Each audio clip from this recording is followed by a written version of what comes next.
Colombia ম্যাচের আগে Brazil coach Dorival junior বলেছিলেন খেলোয়াড়দের নিষেধাজ্ঞার শঙ্কা থাকলেও তা নিয়ে খুব একটা চিন্তিত নন তিনি। কিন্তু কলম্বিয়ার বিপক্ষে ম্যাচের পর হয়তো কিছুটা দুশ্চিন্তা তাকে করতেই হবে। আরও একবার শক্ত রক্ষণ ভাঙতে কঠিন পরীক্ষা দিতে হয়েছে তার দলকে। ওপেন প্লে থেকে আসেনি গোল, তার উপর যাকে ঘিরে সব প্রত্যাশা সেই ভিনিসিয়াস জুনিয়র পড়েছেন নিষেধাজ্ঞার কবলে। কলম্বিয়ার বিপক্ষে 1-1 গোলের ড্রটাই তাই কিছুটা ব্যাকফুটে ঠেলে দিয়েছে ব্রাজিলকে। ডি গ্রুপ থেকে রানার্স আপ হয়ে কোয়ার্টারে যাচ্ছে তারা, যেখানে প্রতিপক্ষ হিসাবে অপেক্ষা করছে সি গ্রুপের চ্যাম্পিয়ন উরুগুয়ে।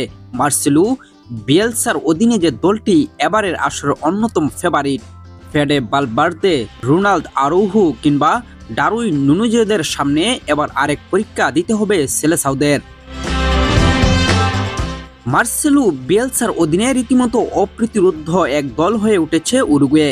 2022 সালের বিশ্বকাপের পর উরুগুয়ের দায়িত্ব নিয়ে তারুণ্যনির্ভর এক দল গড়েন ক্যাপাটে কোচ বিয়েলসা।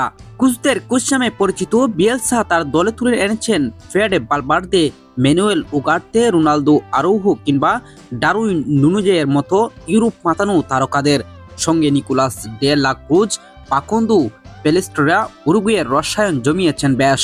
1960 সালের পর থেকে প্রথম দল হিসাবে একই বছরে ব্রাজিল ও আর্জেন্টিনার দুই দেশকেই হারিয়েছে বিয়েলসার শিষ্যরা। বিয়েলসার অধীনে উরুগুয়ে এখন পর্যন্ত 14 ম্যাচ খেলে হেরেছে মাত্র 2টি। চলতি কোপা আমেরিকাতে উরুগুয়ে 2 ম্যাচে করেছে 8 গোল। খেলোয়াড়দের কাছ থেকে সেরাটা বের করে আনার ক্ষেত্রেও বিয়েলসা অনন্য। ব্রাজিলের জন্য আরো বড় বিপদ ভিনিসিয়াস জুনিয়রের না থাকা।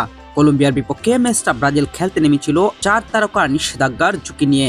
যে তালিকায় ছিলেন দলের সেরা তারকা ভিনিসিয়াস জুনিয়রের নামটাও। ম্যাচের 7 মিনিটের মাথায় সংখ্যাটাই সত্যি হয়ে গেল ব্রাজিল ভক্তদের জন্য। টানা 2 ম্যাচ হলুদ কার্ড হজম করে কোয়ার্টার ফাইনাল থেকে ছিটকে গেলেন ব্রাজিলিয়ান নাম্বার 7।